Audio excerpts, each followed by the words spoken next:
News tag Kannada, ನಿಖರ, ನಿರ್ಭೀತ, ನಿರಂತರ. ವೀಕ್ಷಕರಿಗೆ ನಮಸ್ಕಾರ. ಇವತ್ತಿನ ದಿವಸ ಓಲ್ಡ್ ಕ್ವಶನ್ ಪೇಪರ್ ಸಾಲ್ವ್ ಮಾಡೋಣ. ಇದರಲ್ಲಿ ಆರ್ಟಿಕಲ್ಸ್, ಕಂಜಂಕ್ಷನ್ಸ್, ಕಾಂಪೌಂಡ್ ವರ್ಡ್ಸ್, ಬೇರೆ ಬೇರೆ ತರ ಕ್ವಶನ್ಸ್ ಬರ್ತಾ ಇದ್ದಾವೆ. ಸೊ ಓಲ್ಡ್ ಕ್ವಶನ್ ಪೇಪರ್ ನೋಡಿದಾಗ ನಮಗೆ ಪಾರ್ಟ್ಸ್ ಆಫ್ ಸ್ಪೀಚ್ ಮೇಲೆ ಜಾಸ್ತಿ ಕಾನ್ಸಂಟ್ರೇಟ್ ಮಾಡಿದ್ದಾರೆ, ಪ್ಲಸ್ ವೊಕ್ಯಾಬ್ಯುಲರಿ ಮೇಲೆ ಕಾನ್ಸಂಟ್ರೇಟ್ ಮಾಡಿದ್ದಾರೆ. ಸೊ ನಾವು ಅದರ ಕಡೆ ಫೋಕಸ್ ಮಾಡಬೇಕು. ಬನ್ನಿ, first question. I wish there were dash and lamps. ಇಲ್ಲಿ ನೌನ್ ಫಾರ್ಮ್ ಇರ್ತಕ್ಕಂಥದ್ದು ಹುಡುಕ್ಬೇಕು. ಸೊ ಇಲ್ಲಿ ನೌನ್ ಫಾರ್ಮ್ನಲ್ಲಿ 4 ಆಪ್ಷನಲ್ಲಿ ಒಂದು ಮಾತ್ರ ನೌನ್ ಫಾರ್ಮ್ ಕೊಟ್ಟಿದ್ದಾರೆ, ಅದು ಮೀಡೋಸ್ ಅಂತ. ಮೀಡೋಸ್ ಅಂದರೆ ಗ್ರಾಸ್ ಅಂತ ಅರ್ಥ. ಮಿಕ್ಕಿದೆಲ್ಲ ವರ್ಬ್, ಅಡ್ಜೆಕ್ಟಿವ್, ಅಡ್ವರ್ಬ್ ಈ ಥರ ಕೊಟ್ಟಿದ್ದಾರೆ. ಸೊ ನಾವು ನೌನ್ ಯೂಸ್ ಮಾಡಬೇಕು. ಯಾಕೆ ನೌನ್ ಯೂಸ್ ಮಾಡಬೇಕಂದ್ರೆ ಯಾವಾಗಲೂ ಅಂಡ್ ಇರುತ್ತಲ್ಲ, ಈ and left side and write side same parts of speech ಬರಬೇಕು. ಅಂಡ್, ಬಟ್, ಆರ್ ಈ ಕೋಆರ್ಡಿನೇಟ್ ಕಂಜಂಕ್ಷನ್ಸ್ ಬಂದಾಗ between those conjunctions we have to get the same parts of speech. For example, he runs fastly and nicely. Note it, fastly adverb, nicely adverb. The cat sits on the table, under the table. On the table and under the table. On the table ಅನ್ನೋದು phrase, under the table ಅನ್ನೋದು phrase. So and, but, are ಬಂದಾಗ left side, right side and between ಆ ಕಡೆ ಈ ಕಡೆ ನಮಗೆ same parts of speech ಬರಬೇಕು. ಅದನ್ನು ನಾವು ನೋಡ್ಕೋಬೇಕು. ಹಾಗೂ ನಾನು ಅದಕ್ಕೋಸ್ಕರ ನೌನ್ ಫಾರ್ಮ್ ಅಂತ ಬರೆದಿದ್ದೀನಿ. ಯಾಕೆ ನೌನ್ ಫಾರ್ಮ್ ಅಂದರೆ ಲ್ಯಾಂಪ್ಸ್ ಅನ್ನೋದು ನೌನ್. ಸೊ ಇಲ್ಲಿ ಲ್ಯಾಂಪ್ಸ್ ಅನ್ನೋದು ನೌನ್ ಆಗಿದ್ದಾಗ ಅದ್ರ ಹಿಂದ್ಗಡೆ ಇರ್ತಕ್ಕಂಥದ್ದು ನೌನೇ ಆಗಿರಬೇಕು. ಒಂದು ವೇಳೆ ಅದು ಏನಾದರೂ ಅಡ್ಜೆಕ್ಟಿವ್ ಆದರೆ ಇದು ಅಡ್ಜೆಕ್ಟಿವ್ ಆಗಬೇಕು. The ball is fat and tall, he is brilliant and nice. So ಈ ರೀತಿ ನಾವು ಏನು ಮಾಡ್ತೀವಿ, ಆ್ಯಂಡ್, ಬಟ್, ಆರ್ ಬಂದಾಗ ಲೆಫ್ಟ್ ಸೈಡ್ ನೋಡ್ಕೋಬೇಕು ಮತ್ತು ರೈಟ್ ಸೈಡ್ ನೋಡ್ಕೋಬೇಕು. ಎರಡೂ ಸೇಮ್ ಪಾರ್ಟ್ಸ್ ಆಫ್ ಸ್ಪೀಚ್ ಇರೋ ಥರ ಮೇಂಟೈನ್ ಮಾಡಬೇಕು. Second question. I took an umbrella dash it was raining. ಇಲ್ಲಿ ಆ್ಯಡ್ ಶೂಟಬಲ್ ಕಂಜಂಕ್ಷನ್ಸ್ ಅಂತ ಹೇಳ್ತಾರೆ. ಈಗಾಗಲೇ ನಾನು ಹಿಂದಿನ ವಿಡಿಯೋದಲ್ಲಿ ಹೇಳಿದ್ದೆ, there are 2 types of conjunctions, coordinate conjunctions and subordinate conjunctions. Coordinate conjunctions and, but, or, neither nor, either or. Coordinate conjunctions ಹೇಗಿರ್ಬೇಕಂದ್ರೆ it balances on either side the same thing. ಎರಡು ಕಡೆಗೆ ಬ್ಯಾಲೆನ್ಸ್ ಮಾಡುತ್ತೆ. Noun noun, verb verb, adverb adverb, adjective adjective, phrase phrase, A sentence main clause and A main clause ಈ ಥರ maintain ಮಾಡುತ್ತೆ. ಯಾವುದು coordinate conjunction. Subordinate conjunction ಹಾಗಲ್ಲ. Main clause ಬಂದರೆ subordinate class ಬರುತ್ತೆ. For example, as he goes to school he attends the classes. when he goes to school he attends the classes. ಅಥವಾ ಹಿಂಗೂ ಬರ್ಬೋದು, if he goes to college he writes the notes.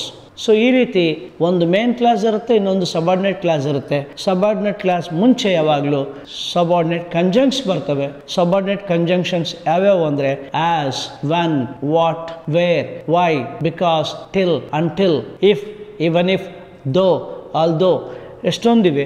ಅವನ್ನೆಲ್ಲ ನಾವು ಸ್ವಲ್ಪ practice ಮಾಡಬೇಕು. ಆಮೇಲೆ dear friends, ಸ್ವಲ್ಪ ಸೆಂಟೆನ್ಸನ್ನು ಎಲ್ಲದನ್ನು ಓದಬೇಕು ನಾವು, ಮತ್ತು ಎಲ್ಲ ಆಪ್ಷನ್ಸ್ನೂ ಓದಬೇಕು. ಯಾವ್ಯಾವ ಆಪ್ಷನ್ ಯಾವ ಪಾರ್ಟ್ಸ್ ಆಫ್ ಸ್ಪೀಚ್ ಅಂತಲೂ ನೋಡ್ತಾ ಇರಬೇಕು. ಬರೀ ಕ್ವಶನ್ ಆನ್ಸರ್ ಅಷ್ಟೇ ಮಾಡಬಾರ್ದು. ನೋಡಿ, ಈ ಸೆಂಟೆನ್ಸಲ್ಲಿ, ಸೆಕೆಂಡ್ ಸೆಂಟೆನ್ಸಲ್ಲಿ ಐ ಟುಕ್ ಆನ್ ಅಂಬ್ರೆಲಾ. ಇಲ್ಲಿ ಆ್ಯನ್ ಅಂತಕ್ಕಂಥದ್ದು ನಮಗೆ ಆರ್ಟಿಕಲ್ ಬಂತು. ಅಂಬ್ರೆಲಾ ಬಂದಾಗ ಇಲ್ಲಿ ವೋವಲ್ ಸೌಂಡ್ ಬಂತು, ಅದಕ್ಕೋಸ್ಕರ ಇಲ್ಲಿ ಆರ್ಟಿಕಲ್ ಆ್ಯನ್ ಬಂತು. ಇಂಡೆಫಿನೆಟ್ ಆರ್ಟಿಕಲ್ ಆ್ಯನ್ ಬಂತು. ಕಾನ್ಸನೆಂಟ್ ಸೌಂಡ್ ಬಂದಿದ್ದರೆ ಬರುತ್ತೆ. ಈ ರೀತಿ ಕೂಡ ನಾವು ಅನಲೈಸ್ ಮಾಡಬೇಕಾಗತ್ತೆ.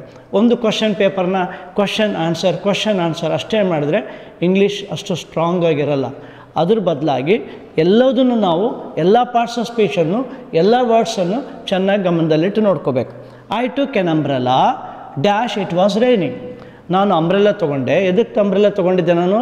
ಅಲ್ಲಿ ಮಳೆ ಬರ್ತಾ ಇರೋದ್ರಿಂದ, ಆದ್ದರಿಂದ ಅವಾಗ ನಾವು ಇದನ್ನು ಆ್ಯಸ್ ಅಂತ ಯೂಸ್ ಮಾಡ್ತೀವಿ. ಆದ ಕಾರಣ. ರೀಸನಿಂಗ್ ಬಂದಾಗ ಇದಕ್ಕೆ ಅಡ್ವರ್ಬ್ ಆಫ್ ರೀಸನಿಂಗ್ ಅಂತ ಕರಿತೀವಿ. ಅಡ್ವರ್ಬಲ್ಲಿ ಮತ್ತೆ 7 ಟೈಪ್ಸ್ ಬರುತ್ತೆ. Adverb of time, adverb of reason, adverb of purpose, adverb of place, ಈ ಥರ 7 ಬರ್ತದೆ. ಅದು ಬೈ ಪ್ರಾಕ್ಟೀಸ್ ಸ್ವಲ್ಪ ಕಲ್ತ್ಕೋಬೇಕಾಗತ್ತೆ. Once again, I took an umbrella because it was raining. So ಅಲ್ಲಿ ಬಿಕಾಸ್ ಆಪ್ಷನ್ ಕೊಟ್ಟಿಲ್ಲ, ಆದ್ದರಿಂದ ಅದರ ಬದಲಾಗಿ ಅದರ ಈಕ್ವಲೆಂಟ್ ಆಗಿ ಆ್ಯಸ್ ಅನ್ನೋ ವರ್ಡನ್ನು ನಾವು ಯೂಸ್ ಮಾಡಬೇಕಾಗುತ್ತೆ.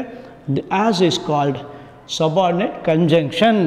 Third one, Jupiter is dash biggest planet. ಮತ್ತೆ ಇಲ್ಲಿ ನಮಗೇನು ಬಂತು?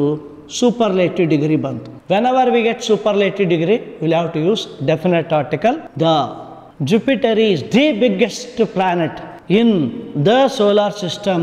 ನೋಡ್ರಿ ಅಭ್ಯಾಸ ಬಲ ಇದ್ದರೆ ಆಟೋಮೆಟಿಕಲಿ ನಮಗೆ ಆರ್ಟಿಕಲ್ಸ್ ಬಂದ್ಬಿಡುತ್ತೆ. ಸೊ ಇಲ್ಲಿ ಆಪ್ಷನ್ಸ್ ಏನೇನು ಕೊಟ್ಟಿದ್ದಾರೆ ಅಂದರೆ A an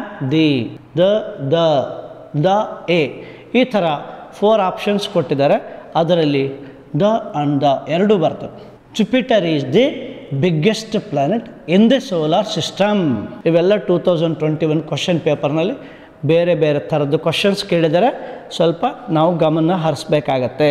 4th one, compound word for body dash. So compound word ಅಂದರೆ ಏನು ಅಂದರೆ ನಾವು 2 ವರ್ಡನ್ನು ಸೇರಿಸ್ತೀವಿ. 2 ನೌನ್ ಇರುತ್ತೆ. ಫಾರ್ ಎಕ್ಸಾಂಪಲ್ ಸ್ಕೂಲ್ ಅನ್ನೋದು ನೌನ್, ಬಾಯ್ ಅನ್ನೋದು ನೌನ್. ಸ್ಕೂಲ್ ಬಾಯ್ ನೋಡೋದು ಕಾಂಪೌಂಡ್ ವರ್ಡ್.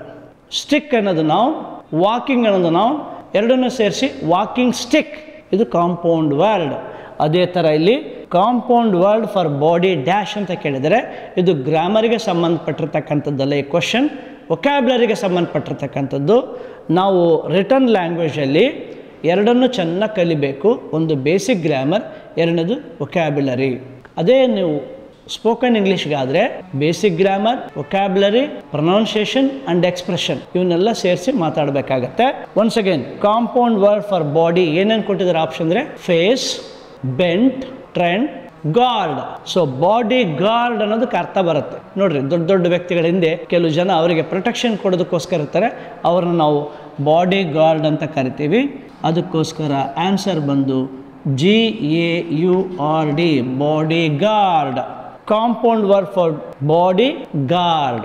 ಬಾಡಿ ಅನ್ನೋದು ನೌನ್, ಗಾರ್ಡ್ ಅನ್ನೋದು ಗಾರ್ಡ್ ಮೀನ್ಸ್ ವಾಚ್ ಮ್ಯಾನ್ ಆಗುತ್ತೆ ಅಥವಾ ವಾಚಿಂಗ್ ಆಗುತ್ತೆ. ಹಾಗಾಗಿ ಅವೆರಡು ಕಾಂಪೌಂಡ್ ವರ್ಡ್ ಸೇರಿಕೊಂಡು ಬಾಡಿ ಗಾರ್ಡ್ ಆಗುತ್ತೆ. Dear friends, we have got some examples from previous question paper. Let us solve this. ಈಗ ಕೆಲವು ಕ್ವಶನ್ಸ್ ಇವೆ 2022 ಕ್ವಶನ್ ಪೇಪರ್, ಅದರಿಂದ ನಾವು ಸಾಲ್ವ್ ಮಾಡೋಣ. 5th one, and in short measures life may be perfect be. So ಇಲ್ಲಿ ಯಾವುದೋ ಒಂದು ಕೊಟೇಶನ್ನ ತಗೊಂಡು ಅದನ್ನೇನು ಕೇಳಿದರೆ ಈ ಸೆಂಟೆನ್ಸ್ ಅಲ್ಲಿ ಈ ಕೊಟ್ಟಿರ್ತಕ್ಕಂಥ ಕೊಟೇಶನ್ಸ್ ಅಲ್ಲಿ ಪ್ರಿಪೋಸಿಷನ್ ಯಾವುದು ಅಂತ ಕೇಳ್ತಾರೆ. ಸೊ ಇಲ್ಲಿ and ಅನ್ನೋದು conjunction, short measures objective, life ಅನ್ನೋದು ವರ್ಬ್, ಮೇ ಬಿ ಅನ್ನೋದು ವರ್ಬ್, ಲೈಫ್ ಅನ್ನೋದು ನೌನ್. ಸೊ ಈ ರೀತಿ ಬೇರೆ ಬೇರೆ ಥರದ್ದಿದೆ. ಇದರಲ್ಲಿ ಪ್ರಿಪೋಸಿಷನ್ ಯಾವುದಂದರೆ ಇನ್ ಅಂತ ಬರುತ್ತೆ. ಸೊ ಅದನ್ನು ನಾವು ಇನ್ ಅಂತ ಸೆಲೆಕ್ಟ್ ಮಾಡಬೇಕು. Once again, and conjunction, in preposition, short objective, measures noun, life noun, May verb, may be verb, ಈ ಥರ ಬರುತ್ತೆ. ಇದರಲ್ಲಿ ಪ್ರಿಪೋಸಿಷನ್ ಬರೋದು ಇನ್ ಮಾತ್ರ. 6th one, the soldiers are a pride of the nation. ಈ ಸೆಂಟೆನ್ಸಲ್ಲಿ ಅವರು ಕ್ವಶನ್ ಟ್ಯಾಗ್ ಯಾವುದು ಅಂತ ಕೇಳಿದ್ದಾರೆ. Add suitable tag for the given sentence. So in the previous video we learned that we have to first choose the auxiliary verb, that is, am, are, was, were. ಇದರಲ್ಲಿ auxiliary ಯಾವುದು R ಇದೆ. ಆವಾಗ ನಾವು ಇಲ್ಲಿ positive statement ಆಗಿರೋದ್ರಿಂದ ಆಗ ನಾವು negative tag ಹಾಕಬೇಕು. ಅದಕ್ಕೇನಂತ ಹಾಕಬೇಕು, ಆರೆಂಟ್ ದೇ. ದ ಸೋಲ್ಜರ್ಸ್ ಬಂದು 3rd person ಪ್ಲೂರಲ್, ಅದಕ್ಕೆ ನಾವು ದೇ ಅಂತ ಪ್ರೊನೌನ್ ಯೂಸ್ ಮಾಡಬೇಕು. So the answer is aren't they, aren't they, question mark. Next 7th, in a dash observation regarding newspaper, use article, suitable article. Articles are of 2 types, an indefinite article, the definite article. Dear viewers, please subscribe our channel, if not immediately, because you get notifications, and also you can watch my previous videos, because those are all basics and very very important for the point of examination, not only for the TET exams but also for all competitive examination like LIC, bank, railways, staff selection commission, first grade examinations, and all even state level examinations. Yes, coming to the next one, in dash observation. So here observation is a noun form. So before noun, article should be selected. So what kind of article here we have to select? It is an observation. So then we get what? They are given option A or an. So then we will have to select an. In an observation regarding newspaper. So it is indefinite article, vowel sound is there, observation, therefore you will have to pick an. ಇಲ್ಲಿ vowel sound A I O U vowel sound ಬಂದಿರೋದ್ರಿಂದ ನಾವು on ಅನ್ನು ಪಿಕ್ ಮಾಡಬೇಕು. 8th one, this is matter dash importance. Here you will have to select one word in the fill in the blanks. There are 4 options given. One is preposition, one is noun, one is verb, and second one, last one is adjective. So ಯಾವುದನ್ನು select ಮಾಡ್ತೀರಿ? ಪ್ರಿಪೋಷನ್ select ಮಾಡಬೇಕು. ಆ ಪ್ರಿಪೋಷನ್ ಯಾವುದಂದರೆ of ಅಂತ, matter of, this is the matter of importance, point of examination. ಈ ಥರ practice ಮಾಡಿದ್ರೆ ನಿಮಗೆ ಬರುತ್ತೆ. Once again let me repeat. And in short measures life may be perfect B. The ಪ್ರಿಪೋಷನ್ in the sentence is in. It is given in 2022 question paper. The soldiers are pride of the nation. Use question tag. Or is given helping verb or auxiliary. In that case, positive statement is given. Therefore, we will have to use negative tag. Aren't they? In dash observation, in an observation, this is matter dash importance, matter of importance. So, ಅದರಲ್ಲಿ ನಮಗೆ suitable ಪ್ರಿಪೋಷನ್ಸ್ use ಮಾಡಬೇಕು, ಅದು of ಅಂತ use ಮಾಡಬೇಕು. ಯಾಕೆ ಅಂತಂದರೆ this is matter ಬಂದಾಗ ಯಾವಾಗಲೂ ಆಫ್ ಬರುತ್ತೆ. Dear friends, we have got questions from 2023 question paper of TET. So here the 9th one, he went to dash USA. Select suitable articles A and the none of these. ಇವು 4 options ಕೊಟ್ಟಿದ್ದಾರೆ. He went dash USA, the USA. So here the definite article should be used in many cases. Superlative degree, heavenly objects like Jupiter, we should not say Jupiter, the Jupiter. We should not use earth, the moon, the sun. And also whenever we use river names, the Ganga, the Narmada, the Kaveri, the Tungabhadra, and the mountains, the Himalaya. So likewise here, particular definite article should be used because they are specific. 10th one, water dash oil do not mix. Use suitable conjunctions. ನೋಡ್ರಿ, ಎಲ್ಲ question ಪೇಪರ್ಸ್ನಲ್ಲಿ parts of speech ಕೇಳ್ತಾ ಇದ್ದಾರೆ. Friends, parts of speech ನಾವು ಚೆನ್ನಾಗಿ ಕಲಿಯೋಣ. Noun ಇರ್ಬೋದು, pronoun ಇರ್ಬೋದು, verb, adjective, ಪ್ರಿಪೋಷನ್, conjunctions. So ಇವೆಲ್ಲ ತುಂಬ ಇಂಪಾರ್ಟೆಂಟ್. ಆದ್ದರಿಂದ ಇವನ್ನ ಪದೇ ಪದೇ ನಾವು ಪ್ರಾಕ್ಟೀಸ್ ಮಾಡೋಣ. ಇಲ್ಲಿ water is A noun, oil is A noun. ಅವಾಗ ನಾವು ಕೋಆರ್ಡಿನೇಟ್ ಕಂಜಂಕ್ಷನ್ಸ್ ಬರುತ್ತೆ. ಏನಂತ ಬರುತ್ತೆ? ಆ್ಯಂಡ್. ನಾವು ನೆಕ್ಸ್ಟ್ ಒನ್ ಇಸ್, ಇಲ್ಲಿ 2 ಎಕ್ಸಾಂಪಲ್ ನಾನೇ ಕೊಟ್ಟಿದ್ದೀನಿ. ಇದರಲ್ಲಿ ಭಾಳಷ್ಟು ಸ್ಟೂಡೆಂಟ್ಸ್ ಏನು ಕನ್ಫ್ಯೂಷನ್ ಅಂದರೆ ಆ್ಯಂಡ್ ಯಾವಾಗ ಬಳಸಬೇಕು, ಬಟ್ ಯಾವಾಗ ಬಳಸಬೇಕು. ಅದಕ್ಕೆ 2 ಎಕ್ಸಾಂಪಲ್ ಕೊಟ್ಟಿದ್ದೀನಿ. ಇಲ್ಲಿ ಫಸ್ಟ್ ಸ್ಟೇಟ್ಮೆಂಟ್ 2 ಕ್ಲಾಸ್ ಇವೆ, 2 ಮೇನ್ ಕ್ಲಾಸ್ ಇವೆ. ಹಿ is brilliant dash he is lazy. ಅವನು ಬುದ್ಧಿವಂತ ಡ್ಯಾಶ್ ಅವನು ಸೋಂಬೇರಿ. ಸೊ ನಾವು ಕನ್ನಡದಲ್ಲಿ ಏನು ಬಳಸ್ತೀವಿ? ಅವನು ಬುದ್ಧಿವಂತ ಆದರೆ ಅವನು ಸೋಮಾರಿ ಅಂತ ಬಳಸ್ತೀವಿ. ಸೊ ಆದರೆ ಅಂತ ಬಂದಾಗ ಇಂಗ್ಲೀಷಲ್ಲಿ ಬಟ್ ಬರುತ್ತೆ. ಮತ್ತು ಅಂತ ಬಂದಾಗ ಆ್ಯಂಡ್ ಬರುತ್ತೆ. ಅಥವಾ ಅಂತ ಬಂದಾಗ ಆರ್ ಬರುತ್ತೆ. ಸೊ ಹೀಗಾಗಿ ನಾವು ಸೆಲೆಕ್ಟ್ ಮಾಡಬೇಕಾಗತ್ತೆ. He is brilliant but he is lazy. ನೋಡಿ, ಇಲ್ಲಿ ಅವನ ಪರವಾಗಿ ಮಾತಾಡ್ದಂಗೆ ಆಯ್ತು. He is brilliant boy but he is lazy. First ಅವನು ಪಾಸಿಟಿವ್ ಹೇಳಿದ್ವಿ, ಆಮೇಲೆ ಅವನು ನೆಗೆಟಿವ್ ಹೇಳಿದ್ವಿ. ಸೊ ಒಂದು positive clause, main clause is positive, next main clause is negative. If 2 main clauses are there, in between that to join 2 main clauses we will have to use coordinate conjunctions. ಅವಾಗ ನಾವು but use ಮಾಡಬೇಕು.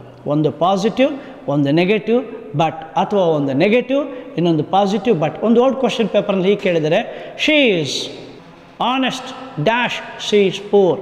First she is honest ಅನ್ನೋದು ಅವಳು ಪ್ರಾಮಾಣಿಕಳು, ಅವಳ ಬಗ್ಗೆ positive ಹೇಳ್ದಂಗೆ ಆಯಿತು. ಆಮೇಲೆ ಅವಳು ಬಡವಳು. ಸೊ ಹಾಗಾದರೆ ಆದರೆ ಅಂತ ಬರುತ್ತೆ. So positive, negative, negative, positive. In that case you get but. ಇಲ್ಲಿ he is a tall dash a fat boy. Both are positive. In that case we are using and. He is a tall and a fat boy. So like this we will have to learn all these things. So dear friends, take care about the old question papers, solve, and immediately you verify whether they are correct or not. Thank you. ಇನ್ನಿತರ ಸುದ್ದಿಗಳಿಗಾಗಿ ಕೂಡಲೇ subscribe ಮಾಡಿ news tag Kannada.